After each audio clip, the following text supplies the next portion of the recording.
God bless you, friends and family, and good morning. Good morning to each and every one of you. I wanted to talk a little bit about deliverance today since we're going in that direction a lot lately. It seems like that seems to be the direction that the Lord is taking us, so we're following. And it's actually, we've been in ministry for since 1999. And each one has been different, and each one has been like a 7-year period. That's how the Lord has worked in our lives, and I know with each and every one of us it's different. So the first ministry we were in was prison ministries. We worked on death row only. And that's what I felt of the Lord in my heart to do, was really target those that were on death row. And so we did that for 7 years. And then the Lord, we founded by the leading of the Lord, a ministry called the Power and Presence Ministry, which took the gospel to the nations. And that was... both ministries were a blessing, of course. It's a blessing to serve the Lord. It's a blessing to bless others. And so anyway, that was a 7-year period there. And, I might have said this before on another video, so just ignore me if I did or skip over it. I don't know. But anyway, what I wanted to say was that in between that we had...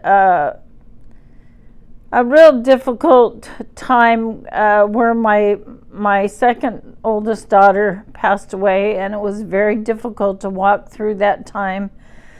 And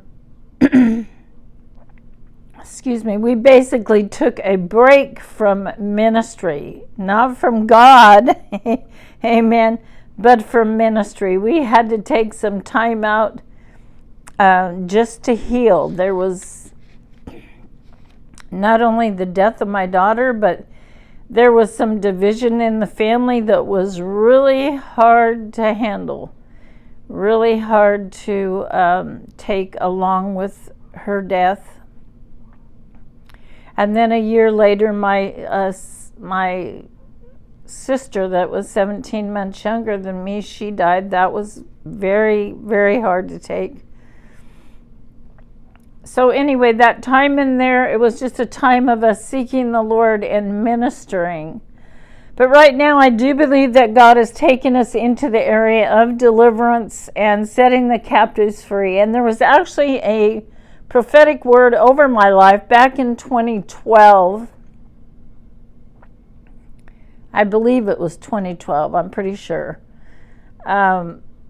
That spoke about that God would at one point have us in a deliverance ministry, which was really the furthest thing from my mind, or even my desire, actually. But then, the more that the Lord began to deal with me about it in this season, the more I saw the need for deliverance, for setting the captives free, which is what Jesus told us to do. Or part of what he told us to do anyway, and that's what he did. So I'm going to talk a little bit about that today, and I'm not going to go too far into it. But first thing, I would just kind of like to start with people who have, say, unforgiveness towards others, and there's plenty of it in the churches. There's plenty of it between Christians. You see it all the time. This person won't talk to that person, and that person don't want to be near this person. And so there's a lot of division, a lot of unforgiveness, a lot of resentments, and that type of thing. And people who have unforgiveness toward others, they can't be set free. You cannot be set free until you meet God's conditions, or until we meet God's conditions, right? So the key to deliverance is we can't have resentment. We can't walk around with resentment in our heart and bitterness if we don't meet certain conditions, then we can't be set free. We're not going to be set free. We've actually put our own self in prison as a Christian. So, as I share a little bit here, we have a, prayerfully, we all that are listening to this message have a teachable spirit, an open spirit that can hear and understand that God is wanting to take us to the most beautiful, fabulous, free places, and yet we sometimes bind our own self up. So in deliverance, there's no reason to actually come for deliverance. There's no reason to go to anybody for deliverance that even does deliverance if we ourselves have not dealt with sin in our lives. If we're sinning and we're going to continue sinning, then we're going to continue to be in some sort of bondage, depending on sin. And if we have